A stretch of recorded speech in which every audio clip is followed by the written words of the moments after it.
Everyone is aware of the fact that Bhagavan has said this world is our life in this world is a dream. This is actually a very, very key part of his teachings, because the core of Bhagavan's teachings are all coherent. Everything hangs together, and this is one of the key components of that. So it's something that we need to think very carefully about what actually Bhagavan means when he says the world is a dream, and what are the implications of this teaching. The idea that the world is a dream, many philosophers and poets and others in all cultures have speculated whether this world is a dream. And in Vedanta philosophy, Advaita philosophy, this idea recurs again and again. But it's interpreted in different ways by different people. A lot of scholars of Advaita have their own way of interpreting it. They say this world is like a dream, but they try to interpret it that it's not actually a dream. So they distinguish two types of reality. There's the absolute well, three types of reality. There's the absolute reality, Pāramārthika satya. Then, apart from that, they distinguish two other types of reality: vyāvahārika satya and prātibhāsika satya. Vyāvahārika satya means vivahara means worldly affairs, litigation, interactions, business, any type of worldly activity is vivahara. So vyāvahārika satya is basically interactional reality. And prātibhāsika means seeming reality. And they say what we experience in waking state is vyāvahārika satya, and what we experience in dream is prātibhāsika satya. That is, and they from this they try to draw the inference, but in some way, this waking state is more real than dream. According to Bhagavan, this waking state is no more real than a dream. Bhagavan says exactly, when we're dreaming, we don't think we're dreaming, we think we're awake. Just as we take, when we're dreaming, we take it to be waking. Now this is another dream, we take it to be waking. As real as all the events now seem to be, in this waking state, in this so-called waking state, so real when we're actually dreaming, all those events seem to be. So Bhagavan has said there's actually no difference between vyāvahārika satya and prātibhāsika satya. What is called vyāvahārika satya is just seeming reality. None of it is real. It is all a creation of our own mind. And the mind is an expansion of the ego. So in verse 26 of Uḷḷadu Nāṛpadu, Bhagavan says, Ahande undayin anatum undaham. If the ego comes into existence, everything comes into existence. Ahande indrel indru anatum. If the ego doesn't exist, everything doesn't exist. Ahande yāvamam. The ego itself is everything. Adalal yaduidu endru nadale overal yavam and all. Therefore, know that investigating what this ego is giving up everything. So the root of all things is the ego. In a dream, we see a dream world full of people. So long as we're dreaming, we think all those people are just like us. They're seeing the world like us. But when we wake up, we understand all those people were our own mental creation. But not only were all the other people that we saw in our dream a mental creation, the person we mistook ourselves to be in dream was also a mental creation. So also with the present state we're in. But that doesn't mean I am real, all these other people are my mental creation, because the I am referring to, this person Michael, is as much a mental creation as all the other people seen by Michael. But, so Bhagavan doesn't say there are not many people, there's only one person. He says there are not many egos, there's one ego. That all the people are equally real or unreal. How it all appears to be real, because this one ego rises, identifies itself with a particular body or person.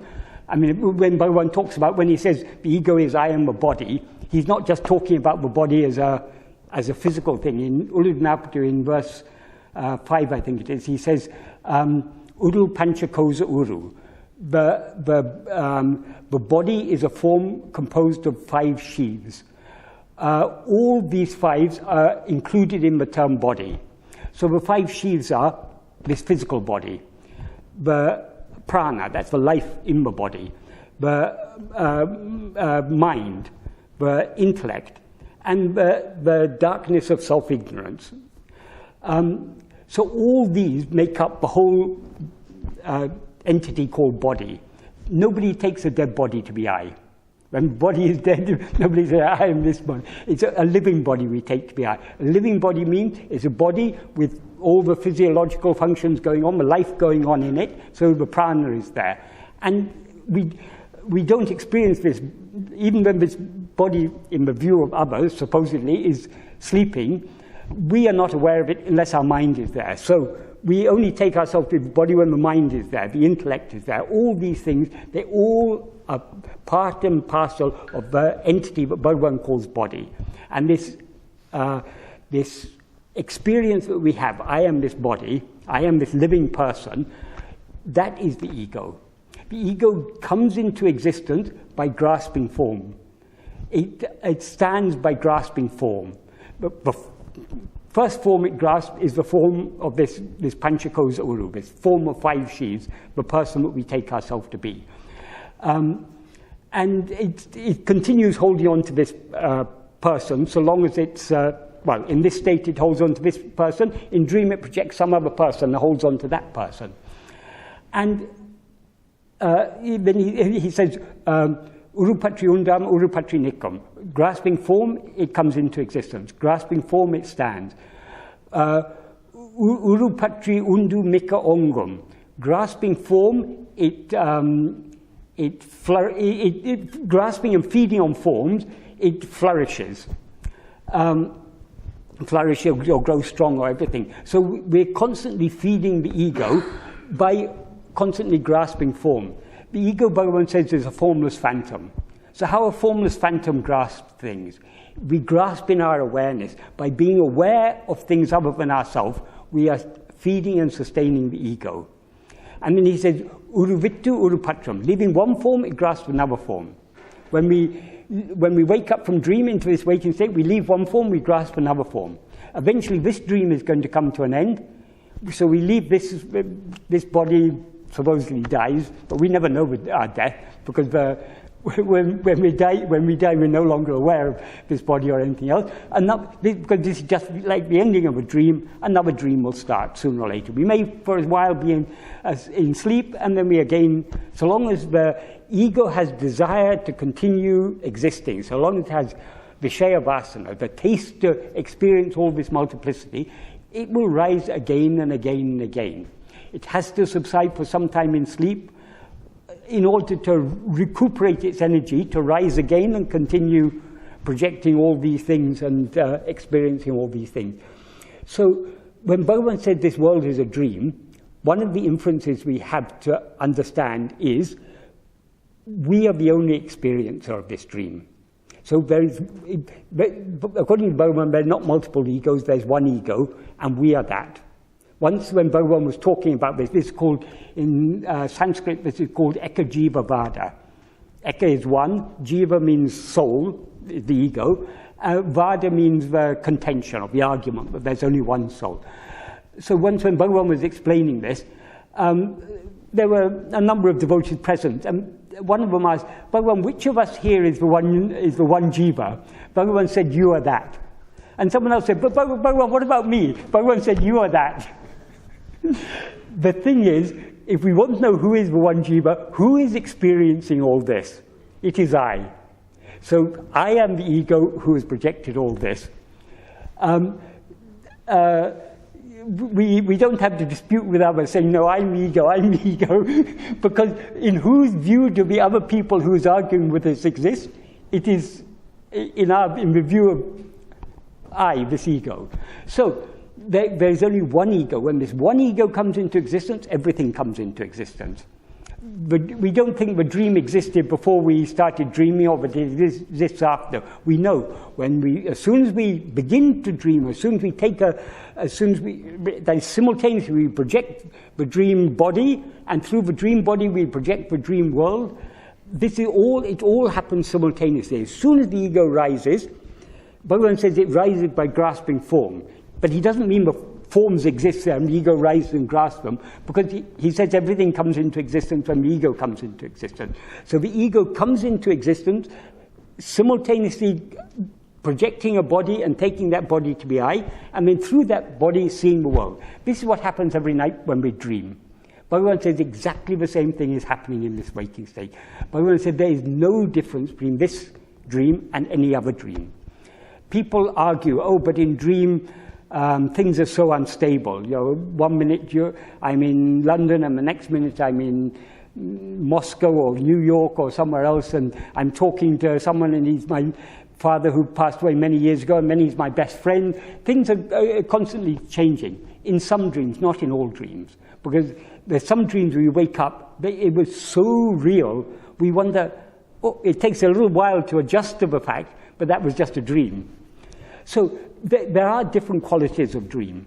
This is a bit like film production. We see so many films. If we see films that were made 20, 30, 40, 50 years ago, the technology wasn't so advanced. We didn't have computer-aided animation and all these things.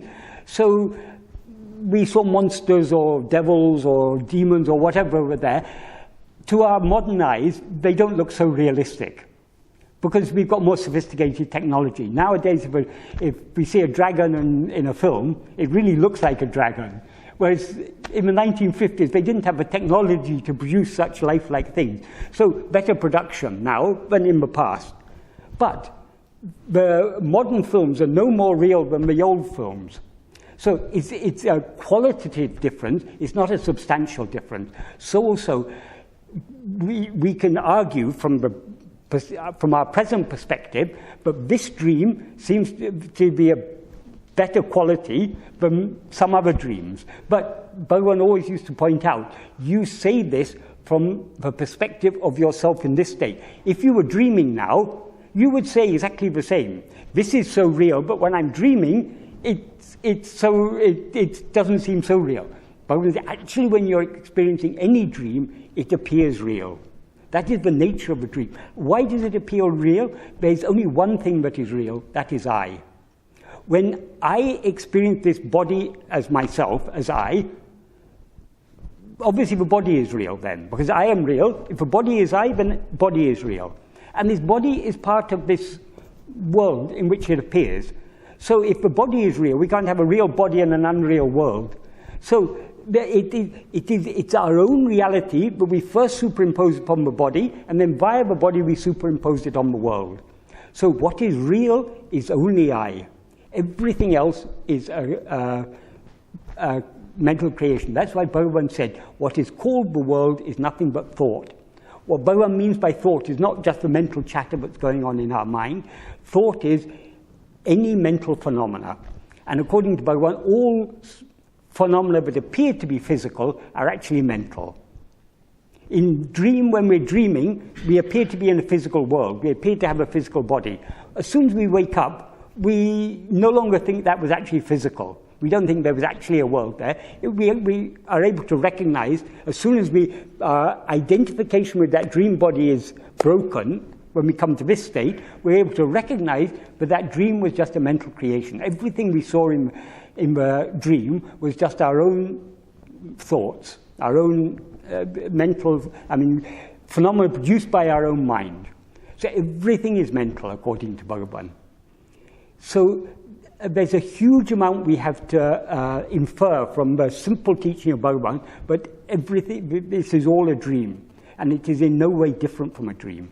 We have to infer that there's only one ego we have to worry about.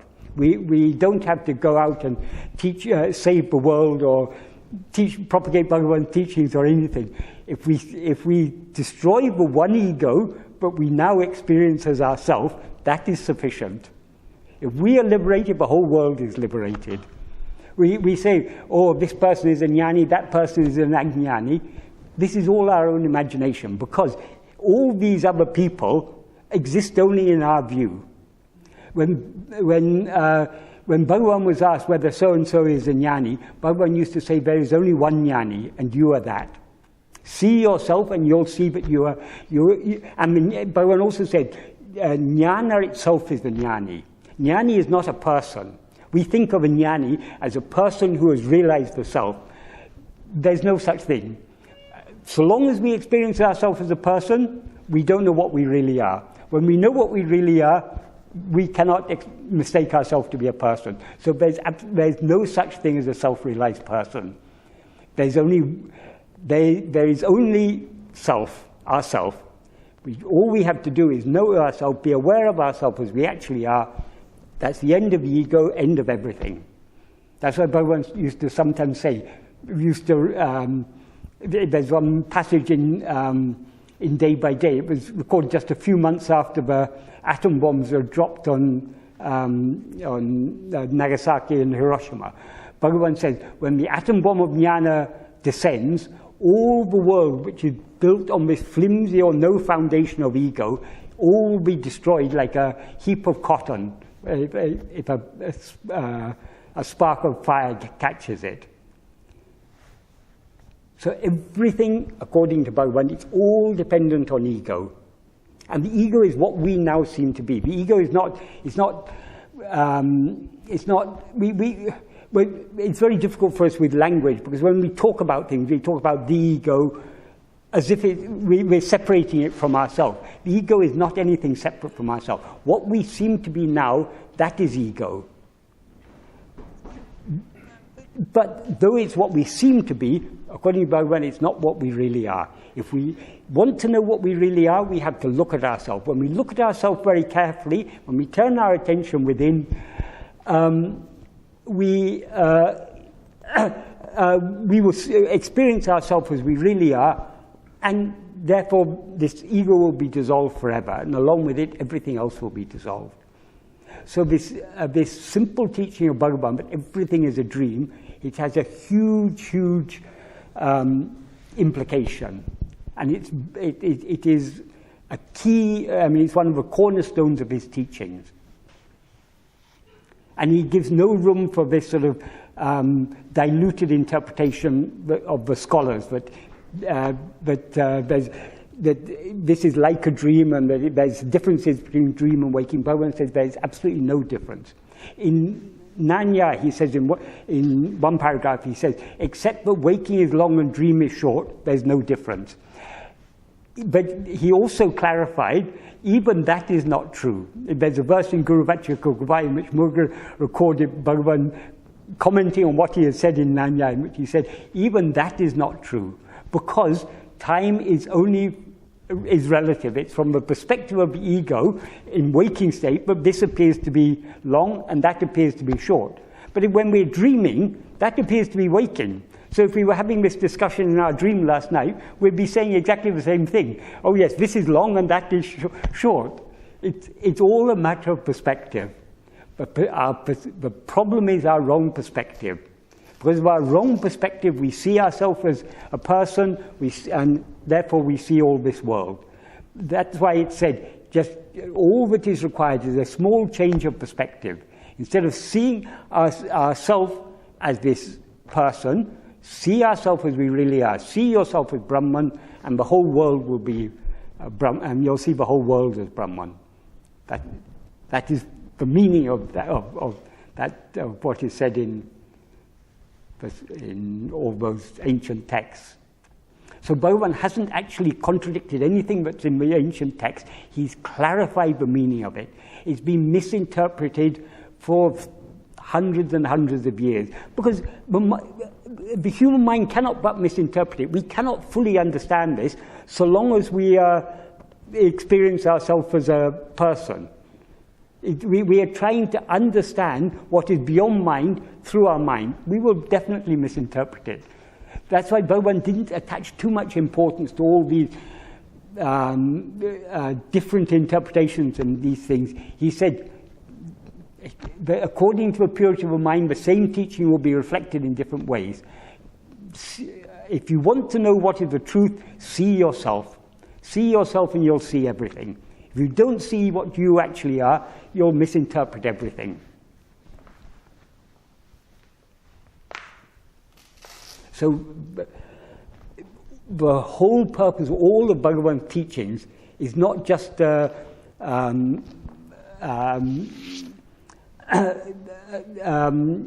just last week I was talking with a group of people in America about the second verse of Uḷḷadu Nāṛpadu, in which Bhagavan says, all religions begin by accepting three fundamentals, that is the world, soul and God.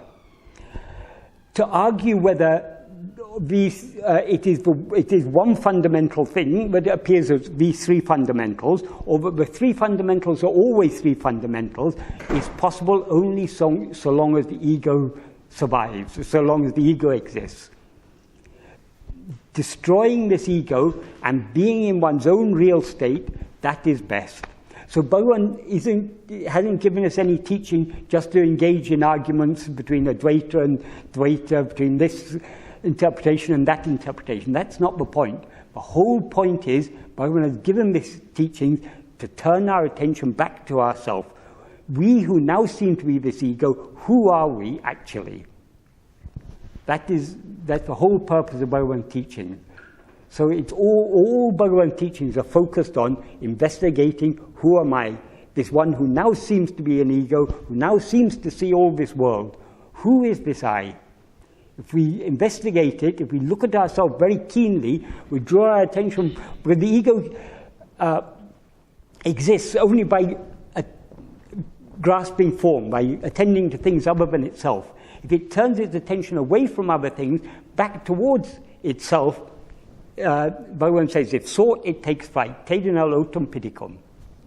It disappears. So the ego seems to be real so long as we're looking at anything else. When we look at the ego, it disappears. That is the way to destroy it. Because it doesn't actually exist. You can't destroy something that doesn't exist. All you can do is look at it carefully and see what it actually is. What is it that appears as ego and appears as all these things? It is only pure self-awareness. Bhagavan describes it in verse 28 of Upadēśa Undiyār. He says, if one knows what one's real nature is, then anadi, ananta, akhanda, satchidananda. Anadi means beginningless. Ananta means endless, limitless, or infinite. Akhanda means undivided or unbroken. Satchidananda, being, awareness, happiness. That's all that is actually real. And it's not, though it's said as Satchidananda, as if it's three things, because from a distorted perspective of our mind, existence and awareness and happiness seem to be three different things. Actually, they're akhanda, they're undivided, indivisible. They are all one and the same thing. That is what we actually are, and that alone is real. Everything else comes when the ego comes. Yes? You said that just one ego yes. needs to become realized. Yes. And everything vanishes. Well, it doesn't need to become realized. It needs to look at itself and see that it doesn't exist. Right. What do you mean by the whole lot vanishes? I think you use like a spark on some cotton. Yeah. Well, will it just disappear for that person or everybody or what? For whom does the world appear? The person who saw it, whose ego saw it. Yeah. So who is now seeing the world? Well, that's a particular ego. The body in which that ego sits. But who is that ego? Well, it's part of the self. Isn't it? So you have nothing to do with it. I didn't say that. No, but it's you who are seeing the world, isn't it?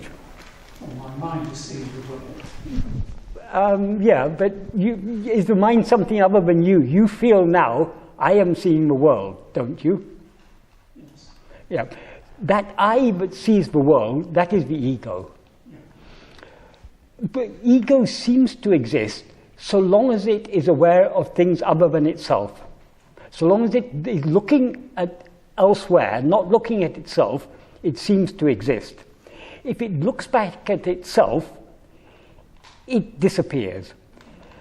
Since everything else is seen only by this ego, when the ego disappears, everything disappears with it. We see this every night when we go to sleep. When we fall asleep, the ego subsides, and what remains? Nothing, just self-awareness.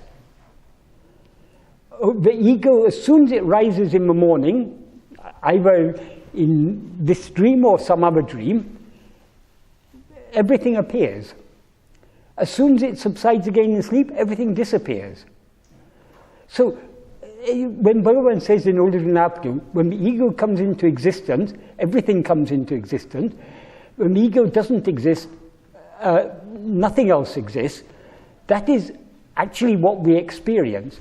But why we make a false assumption that the world exists independent of our awareness of it. So we think in sleep, though I wasn't aware of the world, it existed. That's an assumption. And when Bhagavan pointed that out, people say, oh no, I wasn't aware of the world, but other people were aware of it. How do you know other people were aware of it? You only know other people were aware of it when you're awake. When you're awake, you ask anyone here whether the world existed when you were asleep? Yes, they'll all say, yes, it did. But if this is all a dream, in a dream, if you ask the people in your dream, did this world exist when I was asleep? They say, of course it did. But when you wake up from a dream, do you believe those people?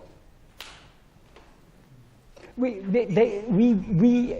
have so many beliefs which actually are unjustified. We have assumptions.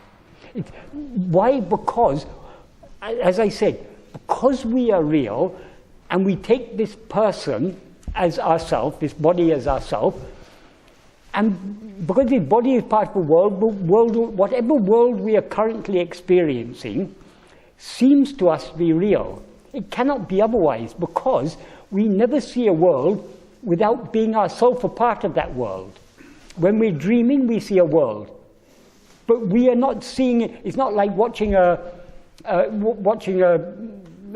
film on television or in a cinema. In a cinema, when we're sitting there, we're aware of ourself and the story there. We're watching it as something else. Sometimes if it's a really gripping story, we actually forget that we're sitting in a chair and we feel we are part of that story. But in waking or in dream, whether the dream we have at night or the dream we're having now, we always experience ourselves as part of the show that's going on. So because we are real, whatever we take ourselves in that dream to be, whatever person we take ourselves to be, seems to be real. Hence the world and all the other people seem to be real. Yeah, I felt that, but it was what you said about being one ego. And it just needs one ego to see reality. Well, okay. For what does it disappear? For everybody, or if it was me? But when you wake up from a dream, do the other people in the dream continue seeing that dream world? I've answered that really, then. but do you seriously entertain a doubt whether those people you met in your dream are still there in the same dream? We know as soon as our identification with that dream body is broken, when we wake up, we immediately recognize that dream was a mental creation. We don't think, oh, what happened to my friends in the dream? We were all on a journey and we didn't have food or water and we were all struggling. So I've now got out of it. What about them? We don't think like that. We know very well it was all a figment of our imagination. So according to Bhagavan, this world is a dream. So who sees this world? There's only one eye that sees this world. In the view of that one eye, there are so many other people, and we assume that all those other people are also aware of the world. When we're dreaming, we assume all those people are aware of the world just as we are. Only when we wake up we realize that there's only one person who is aware of that dream, that is ourself. So also, according to Bhagavan, there's only one person who's aware of this world, and that is I. Who is that I? Investigate who that I is, and that I is now the I that sees the world is the I that seems to be a person.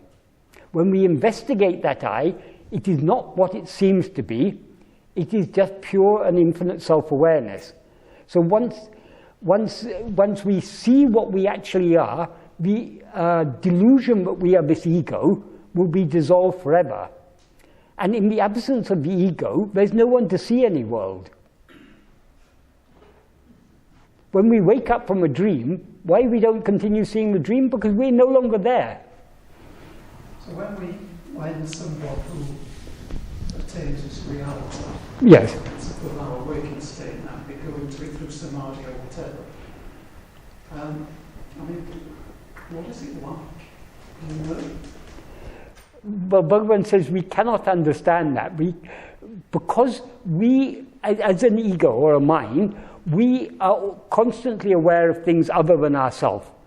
But Bhagavan says, for those who have experienced that state, they're not aware of anything other. They have no experience of otherness. So Bhagavan asked in Uḻḷadu Nāṛpadu, verse 33, I think it is, who can understand the state of those who are aware of nothing other than themselves? So our mind cannot understand it. If we want to understand it, we have to look at ourselves, see what we actually are. When we see what we actually are, everything else disappears, and then what remains, that is what is real. Presumably a jñāni has a recollection, at least, of the waking state. Otherwise he wouldn't be able to walk around. His physical body wouldn't be able to walk around. So if you think the jñāni is the physical body, then you're saying when... No. His physical body, the physical body which... Okay, the physical body, in whose view does the physical body of the jñāni exist? It only exists in your view. You say, oh, this is a jñāni, this is an ajñāni.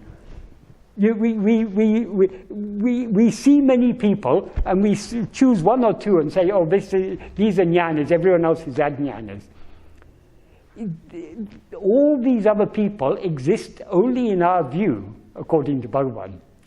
Even the guru, that's why Bhagavan used this analogy of the lion in the elephant's dream.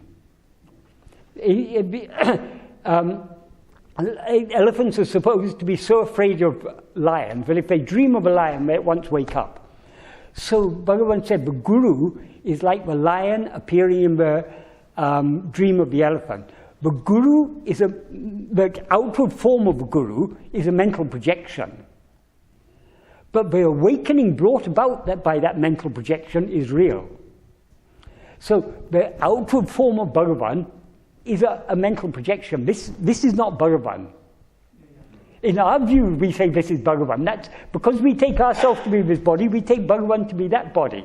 But Bhagavan said, I am not this body. I am aware. Well, he didn't say I am. When he was asked, because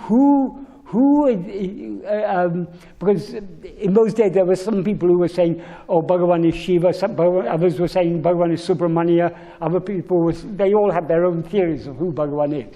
When he was asked in a verse, who are you? Bhagavan replied, Ariyati Tarajiva Dahavari Jagohail Arivairami Pāramārthiman Aruṇācala Ramanan. That means Aruṇācala Ramana is the Paramatman, the real self, but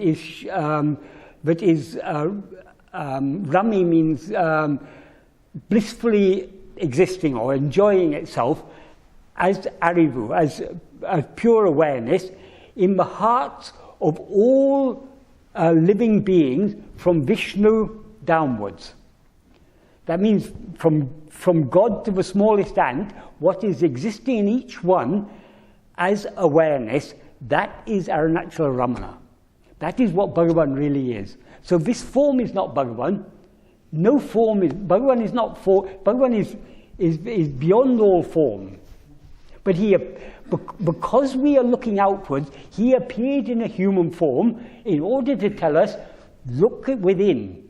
You are that. See yourself, and you will see.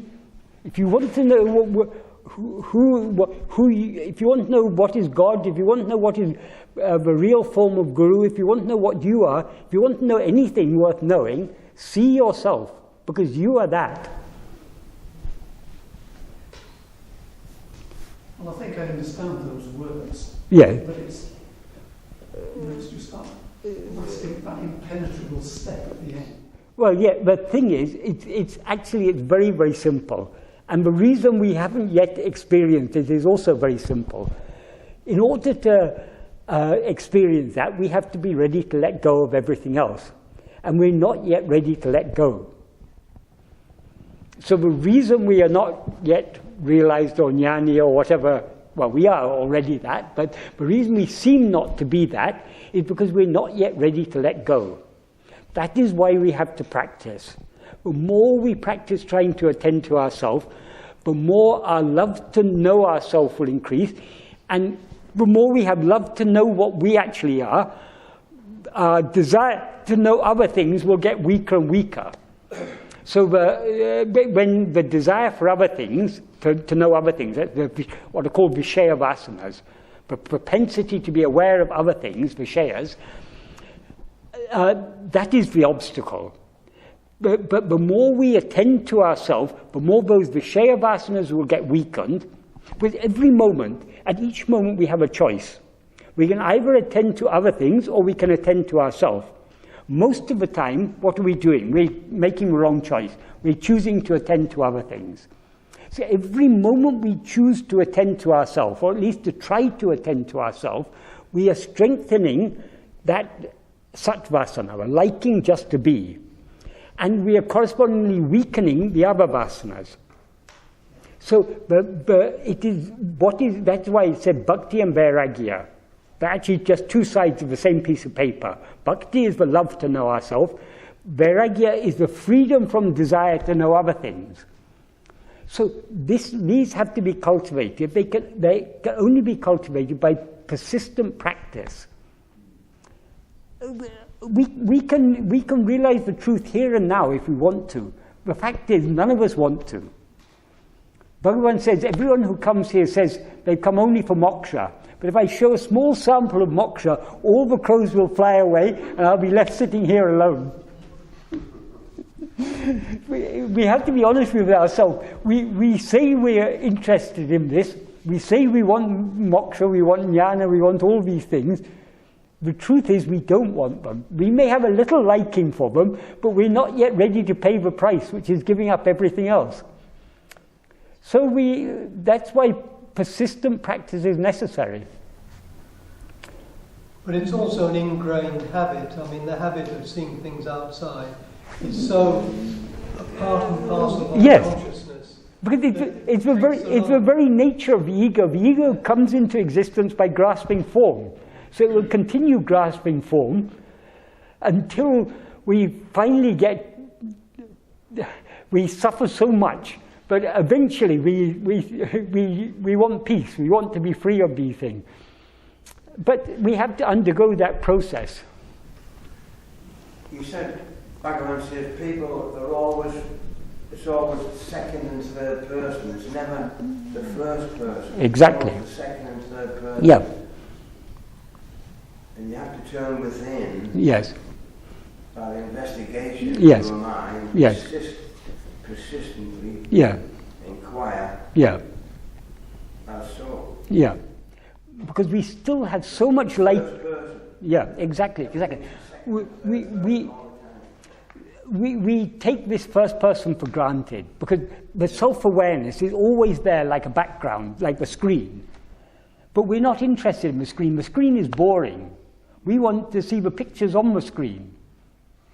Because of our liking to see the pictures on the screen, we don't see the screen. Well, we're always seeing the screen, but we seem to be not seeing the screen because we're overlooking it, because we're interested in the pictures. So we have to let the pictures appear. Bhagavan says, let the pictures appear or not appear. It doesn't matter. What we need to be interested in is seeing the screen. If we're interested in seeing the screen, the pictures won't distract us. The pictures distract us because we're more interested in seeing the pictures than seeing the screen. The screen is self-awareness, what we actually are. It doesn't matter whether other things appear or not if we're interested in knowing what we are. Other things become a distraction, other things are a problem for us because we don't want to know what we are, we're more interested in knowing all these other things. That's why we have to turn away from the second and third persons, everything other than I, back towards the first person I. It's so simple if we want it.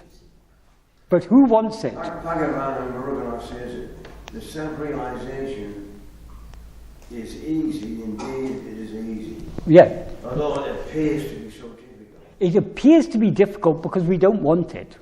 Yeah. Who is ready to let go? Our life, we all know our life is a mixture of pain and pleasure. We all have our problems, but we also all have our little pleasures. And for these little pleasures, we continue holding on.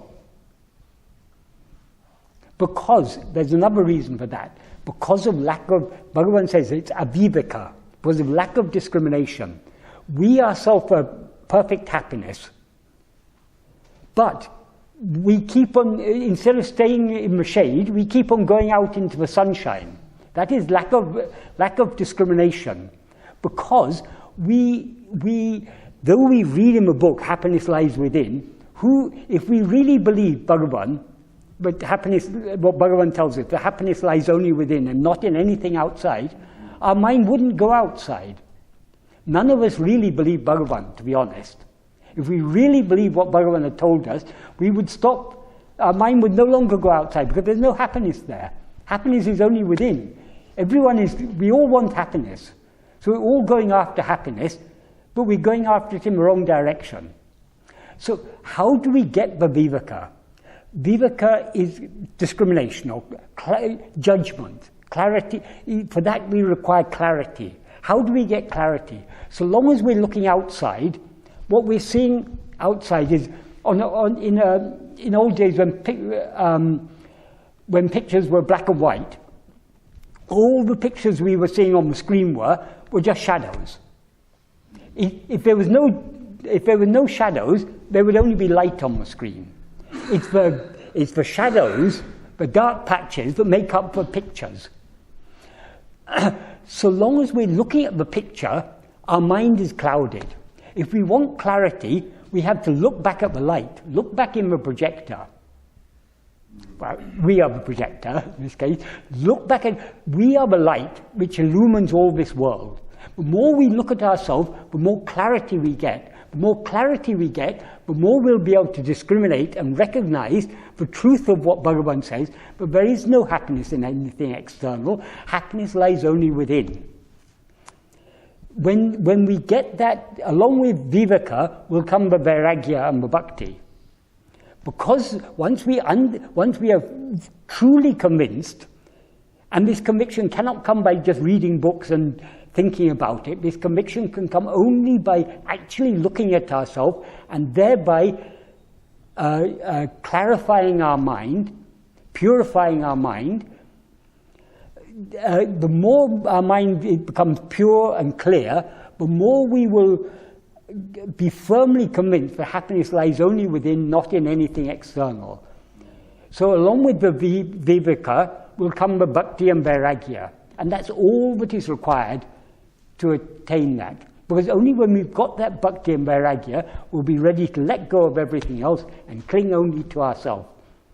So we have to continue trying.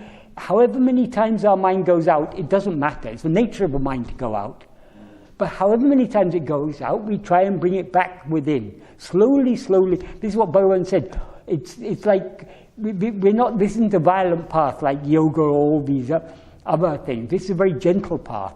We slowly, slowly have to cajole, like offering green grass to a cow to tempt it back to its shed. We slowly, slowly have to cajole our mind to turn within, little by little. Sanne sanne uparameti, it is said in Bhagavad Gita. It says your duty lies in practice. Yeah, exactly. Continuous practice of self-enquiry. Exactly. Yes. You mentioned the word, you said, we don't believe Bhagavan. Yeah. Now, belief is a word, isn't it? I was reading recently, somebody, I can't even remember who it was, talking about how he was brought up a Catholic, and of course he had all these beliefs. And then in the 60s, there was all this mass migration to India, all the and they actually met these teachers and replace one set of beliefs with another set of beliefs. Well, maybe. But according to him, he said experience took the place of belief, and it was only because of whether you judge that experience or not, whether it was drugs or whatever. Yeah. Personally, in my experience, and I don't know, I think if I hadn't met certain teachers who I'd met and became really quite, had that experience of suddenly my mind stopping. Yeah. At least this is my path. Obviously, we all have paths. But without that experience, I mean, that was what kind of prompted me, really. Yes. And from the conversations that I hear a lot, I wonder whether many people have had that experience. Because once you've had that experience, these questions maybe don't arise. I mean, I will admit that I am not, it's like there was this teacher, Mrs. Tweedy, who said, unless you want the truth like a drowning man wants air, well, I don't think any, as you say, none of us do. So, but we just carry on. Yeah. But I think we need to have that experience of the mind being still, because otherwise, if the experience isn't there, you keep coming to these satsangs and talking and discussing, but I wonder whether it actually hits, I don't know. Yeah, well, I mean, as you say, we each have our own path. Bhagavan knows how to draw us each to this path. He does it, he handles us each individually, because he knows what are all our strengths and our weaknesses and everything. He knows what all our vasanas are, and he handles us accordingly, slowly cajoling us, bringing us to this path. So we will each have our story to tell, but the point is, now we are where we are. Where do we progress from here? We have to persistently investigate ourselves. This is the way forward. Yeah, people think that they choose Bhagavan as a guru, but it's the other way around. Exactly. Yeah. Their minds sometimes they can't get a grip of that. Yeah. That's the way it is. It is, yes. Bhagavan chooses. Yeah. How Bhagavan came into the life of each one of us, it wasn't our choosing. We were just very, very fortunate that he came into our life because he had already chosen us. But there's nothing special about us that Bhagavan has chosen us.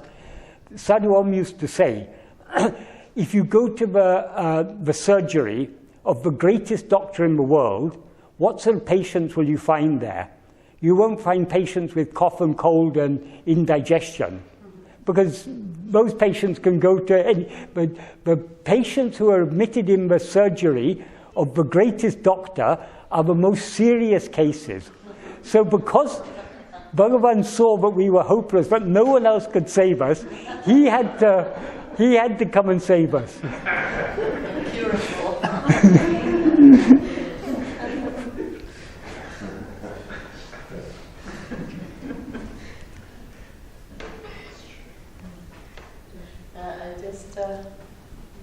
Talking to the listener who was saying to have this experience would drive us more. Yes. I can tell you, I don't know what I had. It was just, of course, nothing. But in this moment where I thought there was like a switch was off. Yeah. And And as you said, the switch came on. my powers. Your powers, yes, definitely. And in that moment, I was terrified. I wasn't at all blissful or anything. I was terrified because in that moment, I'm losing everything. Yeah. It was like really drawn. And of course, everything came back. Yeah, With a vengeance. yeah. And okay, I had just some blissful period after that. Yeah. But of course, the structure was very much there. Yeah. And so I think we are terrified of this. Yeah, we are. Yeah. It's not something Yeah. that we go happily. No. Beautiful bliss and things. No. It's terrifying. So Yeah. Because it is. This is suicide. We are on the path of suicide. Ego side.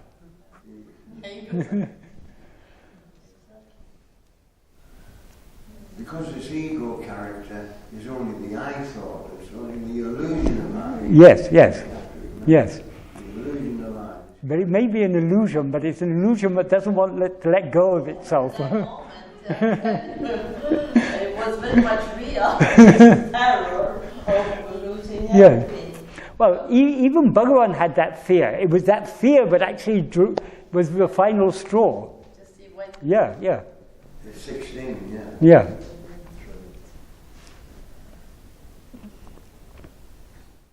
But the difference between Bhagavan and us, when we get that fear, our mind jumps out and clings to other things.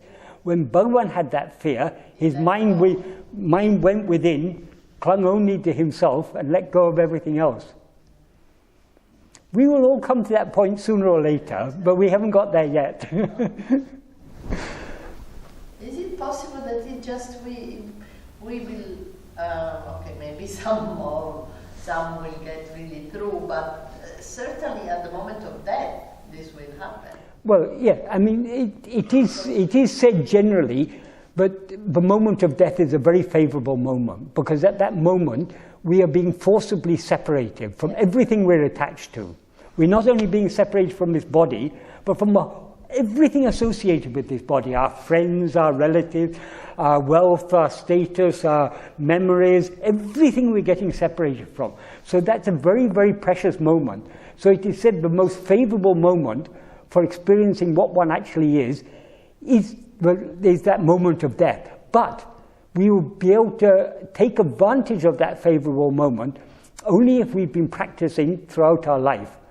Because if we're always allowing our mind to go outwards, when death comes, our mind will go and cling to external things. Have you seen someone dying?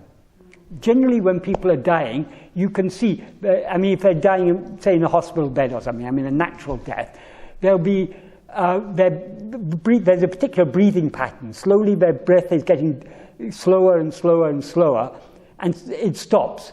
And all of a sudden they start again. You can see that happening again and again until finally it happens. Because we're not ready to let go, most of us. Yeah, but we will be ready to let go at that moment if we have been practicing this path to the best of our ability. If we haven't been practicing enough, we will have to come back again. But what has been started, Bhagavan has started a process. This process will not leave, even if we leave it will not leave us. We'll be drawn back to this again and again and again. So, ultimately, everyone is going to, Bhagavan says in the 8th verse of Aruṇācala Aṣṭakam, just like the water evaporates from the ocean, goes up as clouds, it rains on the mountains, and it will not rest until it reaches back to the ocean.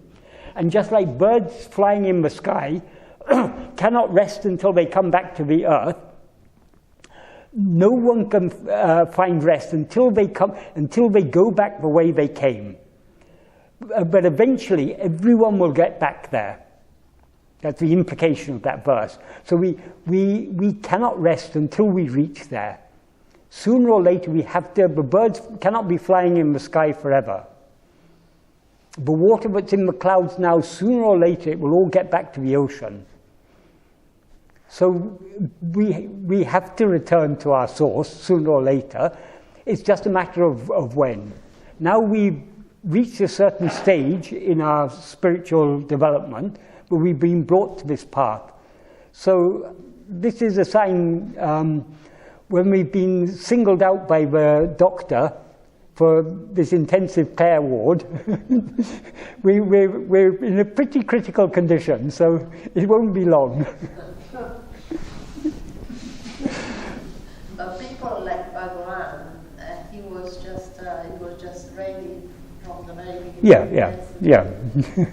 He was not doing the Atma-vichara. But Bhagavan said about himself, he said, those who seem to have attained it effortlessly in this lifetime are those who have strived in previous lifetimes. You have to have this burning Yeah. The other people, apart, I didn't know. I met another person which I believe was realized. And there was nothing else in his life that had any meaning, except that wanting this, till even this wanting dropped, and then I don't think I ever said it.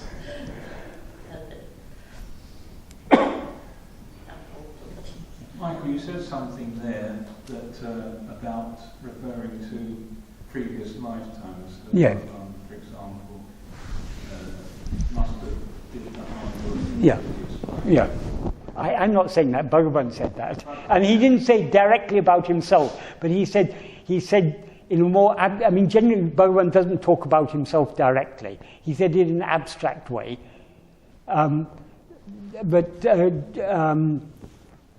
those who are seen to have attained. Well, there's an analogy given. There are two analogies given. There's what's called Markata Nyaya, Marjala Nyaya. That is, one is the example of a baby monkey. Baby monkeys cling to their mother, and the other example is of kittens. Kittens cannot cling. They wait for the mother to come and pick them up by the scruff of the neck. What Bhagavan says there, those who have strived in previous lifetimes, like the monkey, clinging firmly to God or whatever, are those who are seen to have succeeded effortlessly, like the kitten, are those who in previous lifetimes have strived hard, like the monkey. So we have to continue clinging until finally we're ready to let go of everything else, and then we'll be taken there by like a kitten. But he also said he appeared to contradict that. Say, for example, in Maharshi's Gospel, where he said reincarnation is not the truth.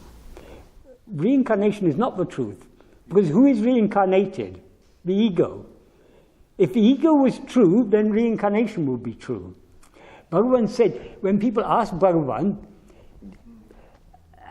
he said, if you're born now, you'll be reborn. But are you born now? Well, they tell us. I don't remember it personally. My mother told me that I was. Yeah. Well, it would be a bit hard to explain how you're here if you want. But all this, as you say, we don't actually experience our birth, just like we never experience the beginning of a dream. As soon as the dream starts, we seem to have memory. It seems to be just a continuation of this waking state. So we're never aware either of the beginning of a dream or the end of a dream. It just. So, my difficulty is, and the one it appears to go along with the idea of previous birth. Then he makes a categorical statement of reincarnation in Yeah, okay. But we have to understand these in context. firstly, what is called reincarnation or rebirth or whatever, according to Bhagavan, is just repeated dreams. And Bhagavan said, yes, so long as there's a dreamer, it will continue dreaming. The dreamer is the ego. So one dream comes to an end, another dream starts. But none of this is real. No dream is real because the dreamer is unreal. But in order to discover that for ourselves, we, the dreamer, have to investigate ourselves and find that we are not what we seem to be. When we find we are not the dreamer, then there have never been any dreams. But so long as we seem to be the dreamer, the dreams will seem to continue. So, if the ego is real, then the rebirths are real. But are we the ego? Is the ego real? So Bhagavan is there, he's talking at different levels, but he expects us to understand, according to the context, at which level he's talking. Did Bhagavan call it ajāta? Ajāta is the final experience. Ajāta means, literally it means non-born. Absolute truth. Well, yeah, but the meaning of ajāta is non-born, not born. Yeah. Born means every event, every happening is a birth. So ajāta means nothing has ever happened. Nothing has ever appeared. No ego has ever come into existence. Nothing else has ever appeared. What is, alone is, and always has been. That is the final experience. But though that is Bhagavan's experience, that is not the standpoint he adopted in his teachings. He said the final experience will be ajāta, but if he were to say ajāta alone is true, then who in ajāta, who is there to say that, and to whom can it be said, and why is it necessary to say it? So Bhagavan, though in Bhagavan's experience there's no ego, no world, so long as we experience ourselves as an ego, there seems to be an ego, there seems to be a world. So Bhagavan comes down to our level and says, yes, if this ego comes into existence, everything comes into existence. If the ego is not, everything is not. The ego is the root of all problems. Deal with this ego. The only way to deal with it is to investigate it. So Bhagavan, in his teaching, Bhagavan seems to accept the existence of the ego, seems to accept the existence of the world, seems to accept the existence of God. Because if the ego is real, then the world is real, God is real, everything is real. But the root of all this appearance of reality, this seeming reality, is the ego. Investigate the ego, you'll find there never was any such thing. If there never was any ego, there never was anything else. So ajāta has to be the final truth. But what Bhagavan taught is what is called vyāvahārika. That's the contention that everything is vivāta. Vivāta means false appearance, illusory appearance. So Bhagavan concedes, yes, there seems to be a snake there. But he doesn't conceive that the snake is real. He accepts at least the appearance of the snake. Whereas in ajāta, even the appearance of the snake is not accepted, because to whom can it appear? A snake can appear only if there's someone to whom it appears. If we investigate ourselves, we are not this ego, then it has never appeared. So ajāta is the logical conclusion of vivāta. Because not only everything that we experience is a false appearance, we who experience it are a false appearance. So if we investigate this ego and find there's no such thing, there's also nothing else, and there never was.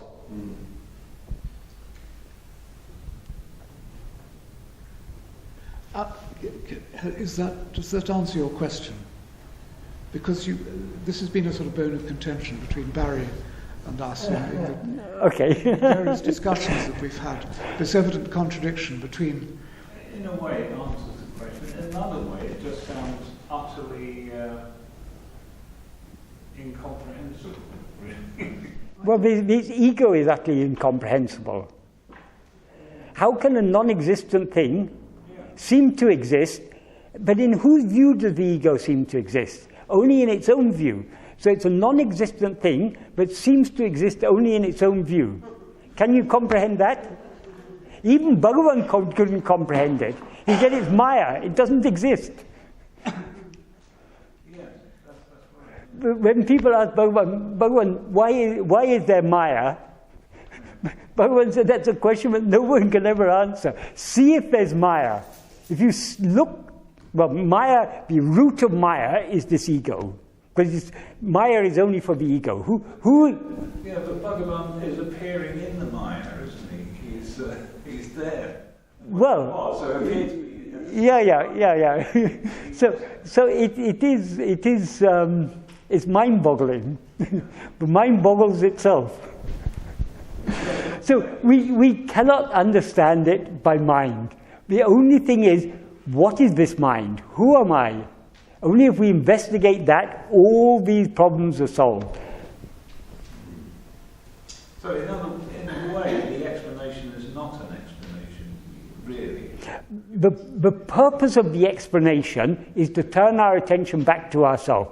When we turn our attention back to ourselves, we'll see there's nothing to explain. Okay. I'll take your word for it. Yeah. So ultimately, the ultimate truth is Bhagavan's teachings are all false. The Bhagavan who gave the teachings is false. The one to whom the teachings are given is false. But what is real, that is the real Bhagavan, that is the real you. So to see that, you just have to look at yourself. Everything else is false. Vivekananda said something like that, didn't he? Everything that he wrote towards the end of his life was just to be disregarded. Yeah.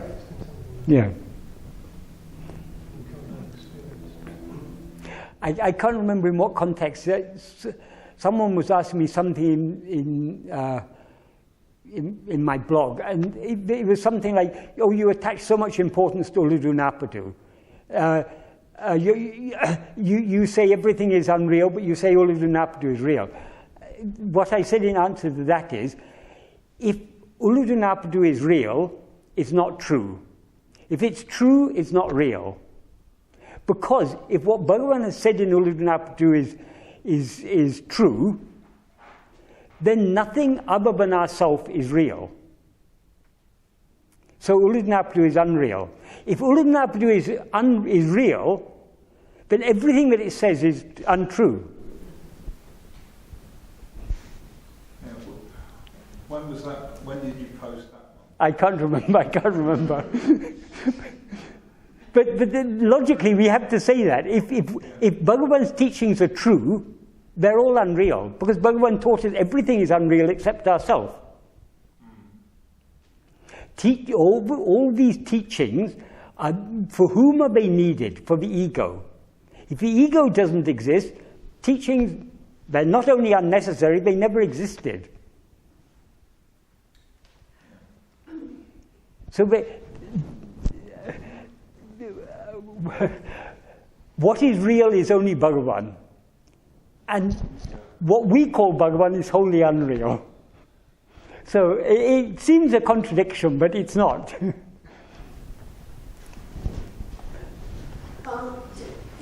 Bhagavan said things to individual people to kind of hit the arrow into them, didn't he? Yes. And now we're reading all this. Yes. Obviously it has a general thing, but it's not hitting our arrow specifically. I mean, it is, and it isn't. Yes, but the thing... I just can't help remembering there was this lady who came here, that Indian lady who became realized, I can't remember what her name was. Yes. And she said to us, I don't believe in all this group business, because you really need somebody to teach you individually and deal with your own individual process. And it seems to be true. Well, it's true in a certain sense, but I mean, if we read books like Talks and all these books that are called Question and Answers, obviously Bhagavan is talking to individuals there. But Bhagavan is also, there's also a core of Bhagavan's teachings and there's certain principles in that. I mean, the core of his teaching consists of certain principles. Those principles he has set forth in the clearest and most systematic manner in 3 texts, in Ñāna, Uļḷadu Nāṛpadu, and Upadēśa Undiyār. So there, in these works, he's very, very clearly giving a decided view on everything. In talks, you may find so many things that contradict what he says in Uļḷadu Nāṛpadu. That is because it is according to the needs of particular individuals. But what he's expressed in Uļḷadu Nāṛpadu, Upadēśa Undiyār, and Ñāna, they are general principles which don't apply. It's not according to a person that it's true. It is true because it's principles that are true whether we like it or not, basically.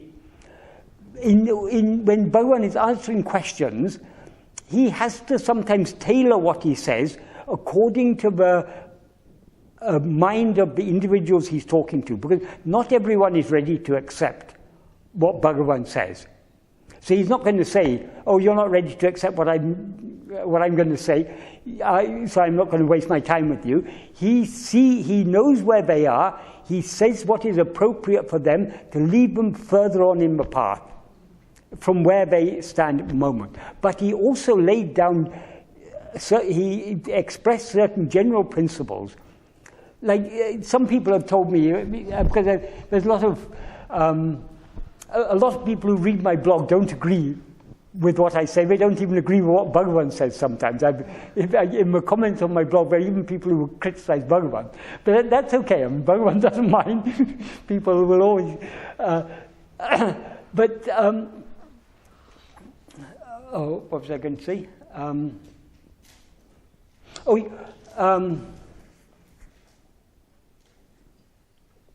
Some people say, Uļļadu Nāṛpadu isn't for me. For me, the right text is talks. The one person was saying, because I'm just following the Bhakti Marga. Whether we're following Bhakti Marga or not, whatever Marga we're following, the principles that Bhagavan has laid down in Uļļadu Nāṛpadu, it's not personal. When he says, if ego comes into existence, everything comes into existence. If ego doesn't exist, everything doesn't exist.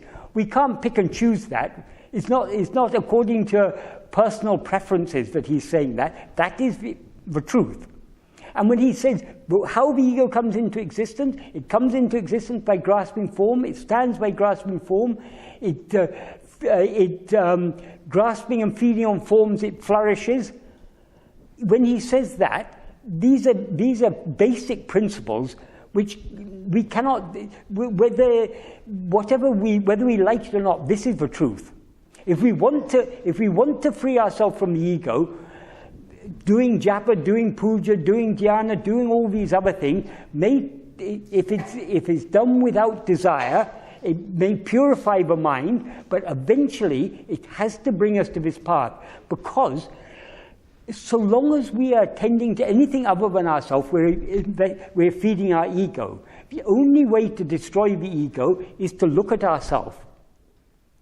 This is whether we are ready to accept it or not, this is the truth that Bhagavan has told us. But I think maybe this is my fantasy or imagination, but he could look into a person and he could see where there was stuff. Yeah. And then he would just throw that arrow in there, and it wasn't so much what he said, it was the energy. Yes. But Bhagavan, we shouldn't, some people imagine everyone who was with Bhagavan must have been very advanced spiritually, or they'd all have attained moksha. But they benefited at their own level.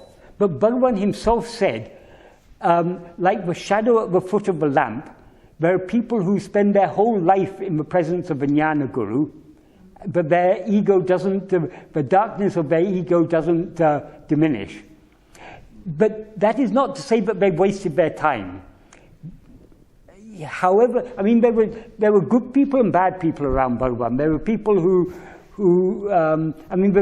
there were devotees who even, like Pāramārthika, even put court case against Bhagavan. And when he came to Bhagavan, and when the ashram won one of the court cases, he came to Bhagavan and he was saying, I don't mind, I'm ready to take you to the I'm ready to take you to the higher court. I'm not going to leave you. What can you do? Even if you're God as you claim to be, even if you put me in hell, I will not leave you. Bhagavan said, even if you go to hell, I will not leave you. Perumal Swami, because of his attitude, he took that to mean that Bhagavan is going to continue fighting him court cases in hell or something. But what Bhagavan meant is, he will save him. Even if he goes to hell, Bhagavan will come to save him. So, people misunderstand Bhagavan. A lot of people criticize Bhagavan because there's this idea that Bhagavan wrote a will and left everything to his brother. There's plenty of people you'll find, particularly in South India, there are many people who say, oh, what sort of person is Ramana Maharshi? He collected so much money and he wrote a will and gave it all to his brother. People miss it. Is it true that Bhagavan signed that will? The people who wanted to protect that property for their own reasons, they concocted this story or whatever.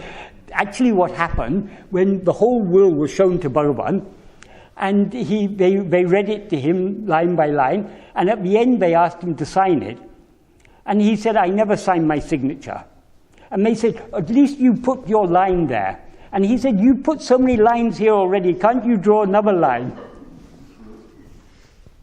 So then they put a line, and they said, signed by Sambhashiva Rao on behalf of Ramana Maharshi.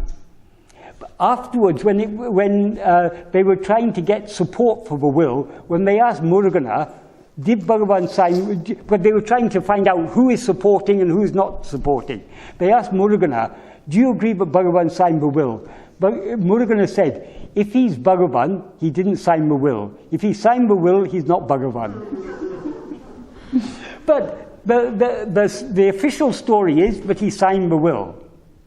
So so many people misinterpreted that. Naturally, they think, what's this? He's a sannyasi collecting so much funds and then giving it all to his brother. Naturally, people will misunderstand it if they don't understand who is Bhagavan. Did the lawyer who represented him, he went crazy or something at one time? Or maybe. I don't know. I mean, there are a lot of stories like that. I don't know.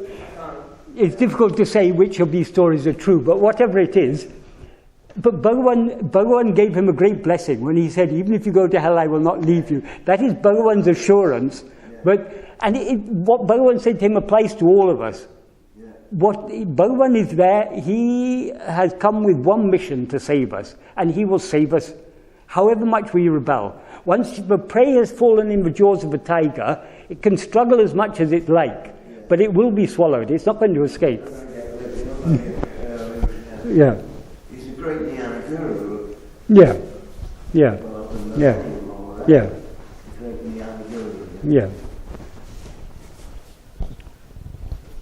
I have a question. Yes.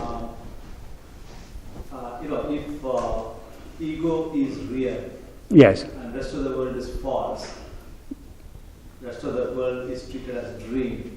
Whatever we do in life, yes. If the ego is real, the dream is also real. So if ego is real, dream is also real. If ego is false, then dreams are false? Yes. If dreams are false, then how do you remove one false from another false? There's only one way to remove... Is the snake real or false? The illusory snake. But the snake is false. How to remove it? The most effective way to kill a snake is take a big stick and beat it. But however much you beat it, it's not going to die. Because it's not a snake. There's only one way to kill that snake, is to look at it carefully and see that it's a rope. So the only way to get rid of this ego is to look at it carefully and see that it is Brahman, not an ego. I get that, but when you look at it, even the looking itself is false. That's what I'm saying. The self-investigation itself is false. Yes. Because you are removing a false with another false. Yes. Bhagavan said it's like using one thorn to remove another thorn. Exactly. Yeah. Is that right?